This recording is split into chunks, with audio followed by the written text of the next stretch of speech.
હરિ ઓમ. હરિ ઓમ. હરિ ઓમ.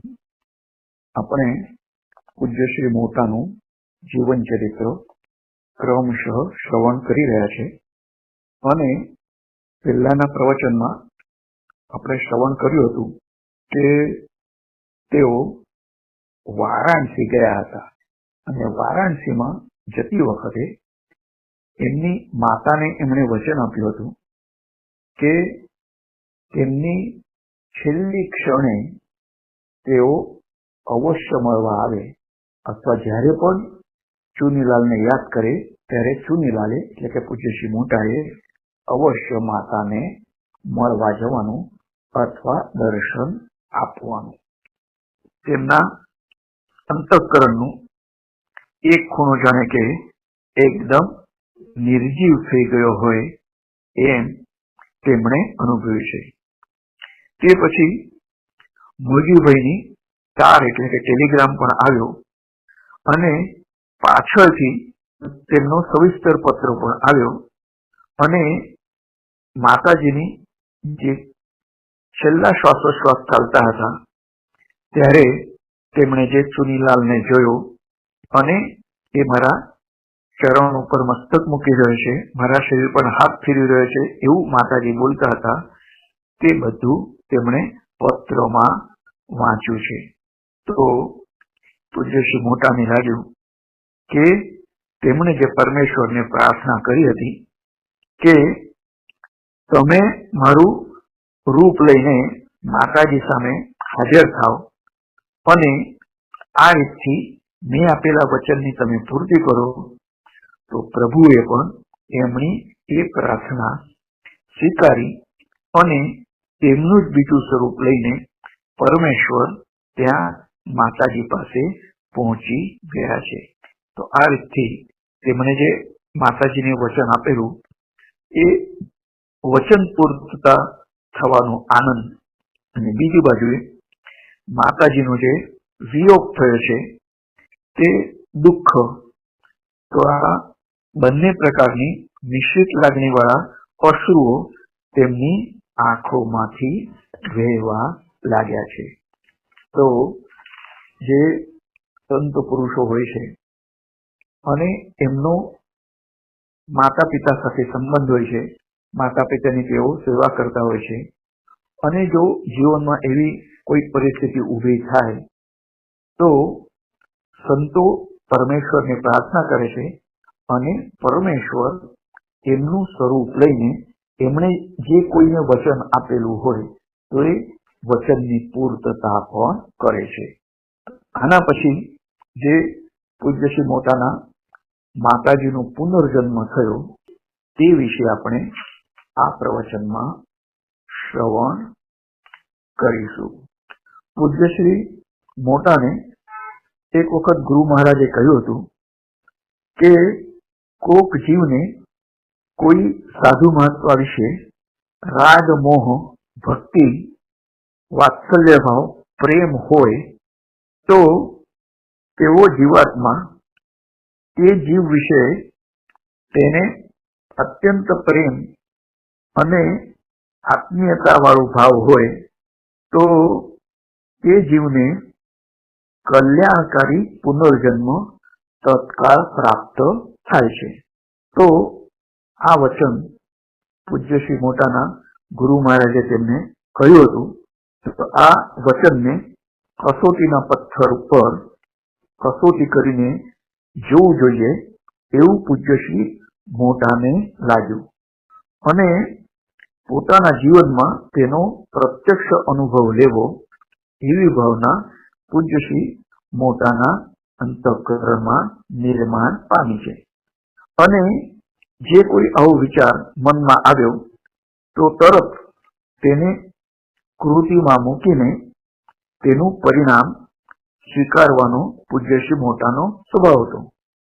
ફક્ત કોઈએ કહ્યું એટલે અથવા શાસ્ત્રોમાં લખ્યું એટલે એને સાચું માની લેવાનું એમ નહીં, પણ એ પ્રમાણે એવી પરિસ્થિતિમાં આપણે કંઈક કરીએ તો તેવો જ અનુભવ આપણને મળવો જોઈએ એવી તેમની માન્યતા હતી. અને હાલમાં જ તેમના માતાજીનું નિધન થયું હતું. પુષ્કળ સમય પસાર થયો ન હતો.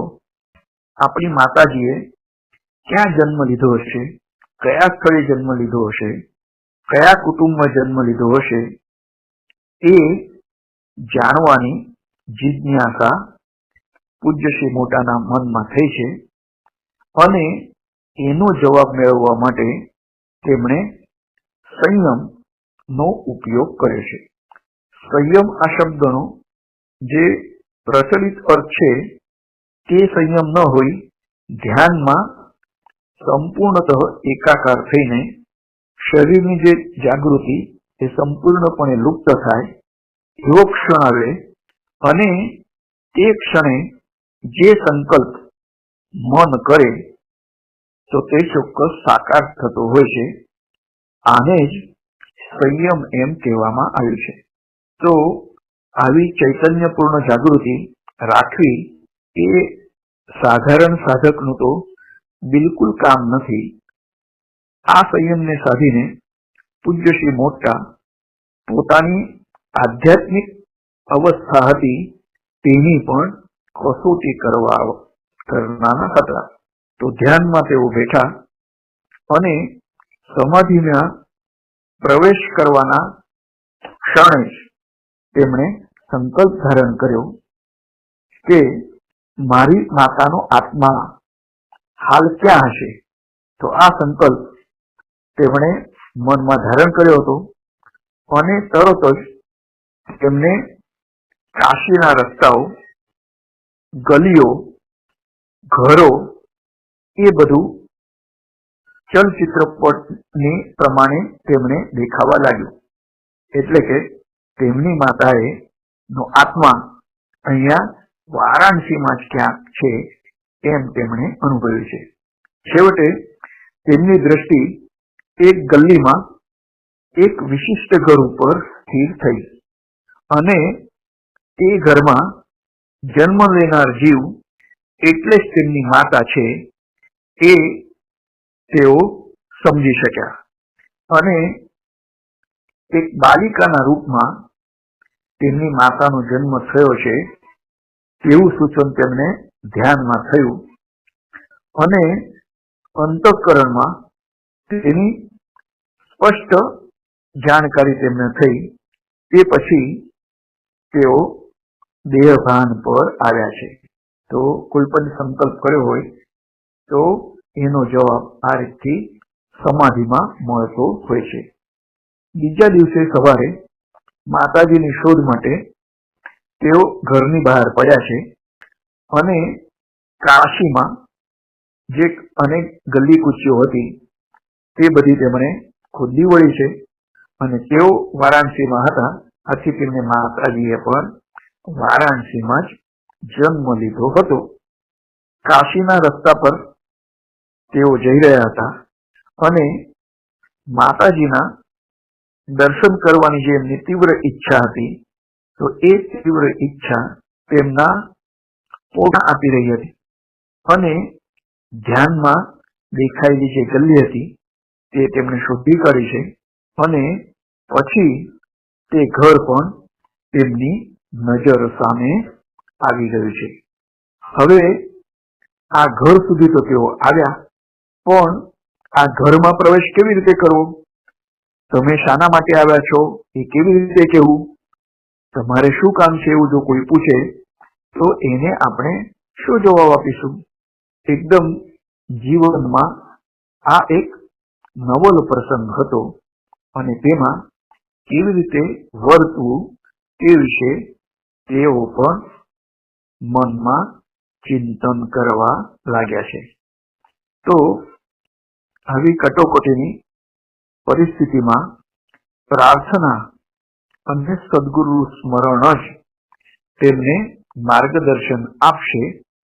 આ તેમના જીવનનો પૂર્વાનુભવ હતો. આથી ઘરની સાથે જોડાયેલો જે ઓટલો હતો એ ઓટલા ઉપર તેઓ બેઠા છે અને ભાવપૂર્ણ રીતે ઈશ્વરનું ભજન કરવા લાગ્યા છે અને સદગુરુની આર્ત ભાવે પ્રાર્થના કરવા લાગ્યા છે.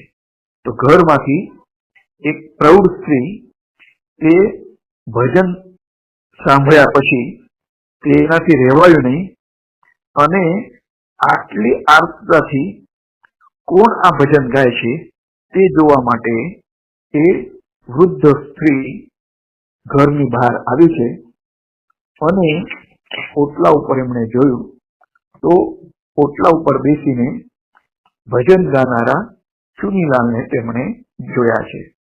તેમણે चुनीलाल ने सहानुभूतिपूर्वक प्रश्न कर्यो कि भैया आप इधर क्यों बैठे हो और यह भजन क्यों गा रहे हो, क्या बात है?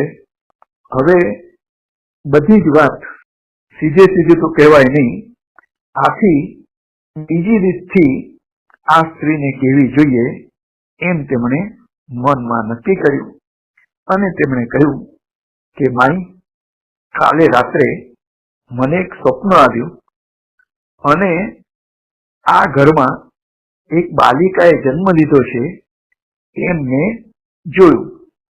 ते जीव ने मारा जीवन साथे संबंधथी जोडायेलो ए जीव छे अने ते बालिकानुं दर्शन करीने हूँ अहींथी નીકળી જઈશ। परमेश्वरनी आज्ञा थई होवाथी हूँ अहींया આવ્યો છું એમ પૂજ્યશ્રી મોટાએ કહ્યું છે।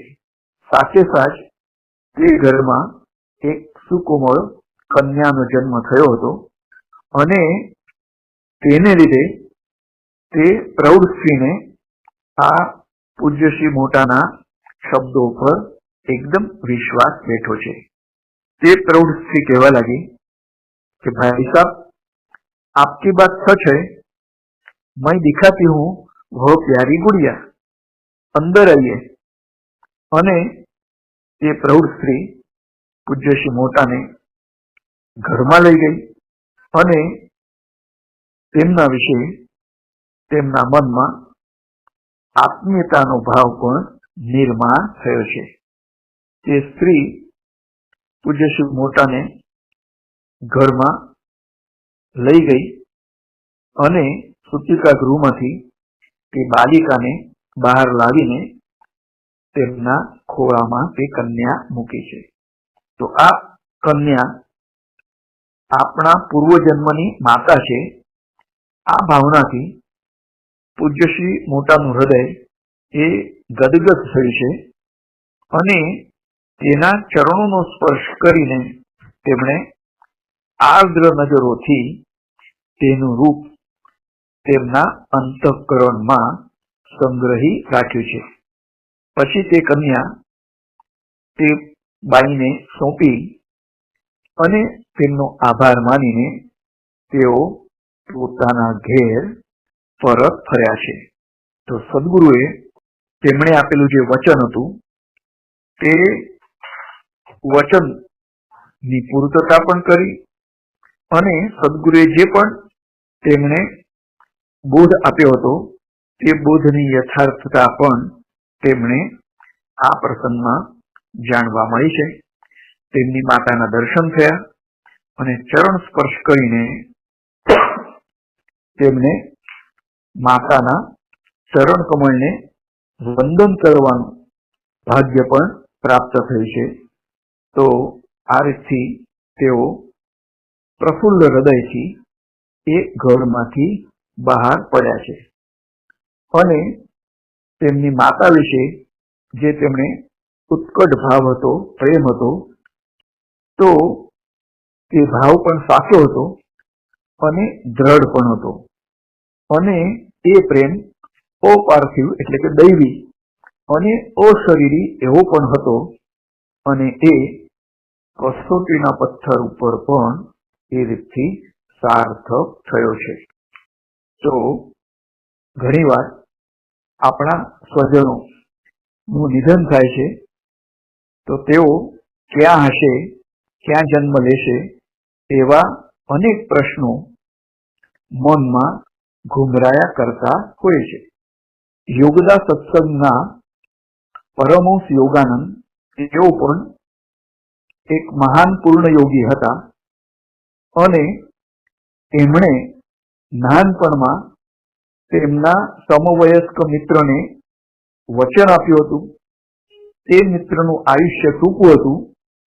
તે વાત પરમહંસ યોગાનંદે તે મિત્રને કરી અને તે મિત્રને એટલી ખબર હતી કે યોગાનંદ જે પણ કહે એ હંમેશા સાચું જ ઠરતું હોય છે. આથી તેઓ પણ થોડા દિવસો પછી મૃત્યુ પામશે. આથી તે મિત્રે યોગાનંદને કહ્યું કે કૃપા કરીને મારા બીજા જન્મમાં તમે મને મળવા આવજો. અને એટલી કાકુલદી ભરી વિનંતી એમણે કરી કે યોગાનંદે તેમને હા કહેવી પડી. પછી તો થોડા દિવસોમાં એ મિત્રનું મૃત્યુ થયું અને મૃત્યુ થયા પછી જાણે કે એનો આત્મા યોગાનંદને કહેતો હોય કે તમે મને વચન આપ્યું છે તો મળવા આવો. પરમહંસ યોગાનંદે પણ એ પ્રાર્થના સાંભળીને તેઓ ધ્યાનમાં બેઠા છે અને દરેક દિશામાં મોઢું કરીને એમણે પ્રશ્ન છોડ્યો છે કે હે મારા બાળપણના મિત્રનો દિવ્યાત્મા, તે ક્યાં જન્મ લીધો છે? તો જે દિશામાં જન્મ નહોતો લીધો ત્યાંથી કોઈ જવાબ ન આવ્યો એટલે એમણે દિશા ફેરવી છે, ખૂણો ફેરવ્યો છે અને જે દિશામાં એમના મિત્રે જન્મ લીધો હતો તો ત્યાંથી જવાબ આવ્યો કે મેં અહીંયા જન્મ લીધો છે. પછી તો કયા ઘરમાં, કઈ ગલીમાં, કયા ગામમાં એ પણ એમને ધ્યાનમાં દેખાય છે અને તેઓ આ જ રીતથી એ મિત્રને મળવા માટે ગયા છે. અપરિચિત ઘર, અપરિચિત વ્યક્તિ, અપરિચિત કુટુંબ. તો તેઓ એ ઘરની બહાર ઉભા હતા એટલે ઘરમાંથી એક વ્યક્તિ બહાર આવી અને એમને પૂછ્યું કે તમારે શું કઈ કામ છે? એટલે પરમહંસ યોગાનંદે કહ્યું કે ધ્યાનમાં મેં જોયું છે કે એક દિવ્યાત્માએ આ ઘરમાં જન્મ લીધો છે તો એના દર્શન કરીને હું જતો રહીશ. તો આવા યોગી જો આવે તે કોઈ પણ ગૃહસ્થને ગમે છે. એમણે આદર સાથે એમને ઘરમાં લઈ ગયા અને એ બાળકના દર્શન પણ કરાવ્યા અને આ રીતથી પૂજ્ય શ્રી પરમહંસ યોગાનંદે મિત્રને આપેલા વચનની પણ પૂર્તતા કરી છે. તેનો ઓટોબાયોગ્રાફી ઓફ યોગી પરમહંસ યોગાનંદ, જેમણે ભારત પછી અમેરિકામાં પણ યોગનો પ્રચાર કર્યો હતો. તો એવા અનેક સંતો પણ હોય છે કે તેઓ એ આપેલા જે વચન છે જીવાત્માને તેઓ અવશ્ય પૂરો કરતા હોય છે. જે રીતથી પૂજ્ય શ્રી મોટાના માતાજી બીમાર હતા અને વારંવાર ચુનીલાલની મળવાની ઈચ્છા વ્યક્ત કરતા હતા અને ચુનીલાલનો પંચભૌતિક દેહ વારાણસીમાં હોવા છતાં પણ માતાજીને એમના સૂક્ષ્મ સ્વરૂપના દર્શન થયા. આવો જ પ્રસંગ અમારા પિતાશ્રીના કિસ્સામાં પણ બન્યો છે. અમારા દાદા પુષ્કળ બીમાર હતા વડોદરામાં, પાંડુરંગ રામચંદ્ર નંદુરબારકર, અને અમારા પિતાશ્રી દત્તાત્રેય જેઓ નોકરી નિમિત્તે બહાર હતા. તો દાદા વારંવાર પુત્રને એટલે દત્તાત્રેયને યાદ કરે કે તું કેમ આવતો નથી? અને થોડી ક્ષણોમાં ઘોડાગાડીમાં અમારા પિતાશ્રી આવ્યા, તેમને મળ્યા અને ઘોડાગાડીમાં બેસીને જતા રહ્યા. તો દાદાને આનંદ થયો કે મેં યાદ કર્યા અને પુત્ર મને મળવા આવ્યો. ફરી જયારે 2 મહિના પછી ખરેખર જયારે પિતાશ્રી આવ્યા અને એમને વાત કરી તું ગયા વખતે આવ્યો તો ત્યારે આમ થયું તો તેમ થયું, તો પિતાશ્રી આશ્ચર્યચકિત થઈ ગયા કે તેઓ તો પિતાશ્રીને એટલે કે દાદાજીને મળવા માટે આવ્યા જ ન હતા. તો અંતઃકરણની ઉર્મી અને પવિત્ર આત્માઓ તો તેઓ જે પણ કઈ સંકલ્પ કરે તો એ સંકલ્પને પૂર્ણ કરાવનાર આ રીતથી પરમેશ્વર હોય છે અને પરમેશ્વર પાસે બધી જ સત્તાઓ હોય છે અને તેઓ કોઈ પણ જીવાત્મા દ્વારા જળ કે ચેતન તો તેઓ આ રીતથી દરેક જીવાત્માની ઈચ્છા પૂરી કરતા હોય છે અને અંતઃકરણની પ્રાર્થનાથી કોઈ પણ જીવાત્મા પરમેશ્વરને પોકાર કરે તો એ જીવાત્માની એ પ્રાર્થનાનો જવાબ પરમેશ્વર અચૂક આપતો હોય છે.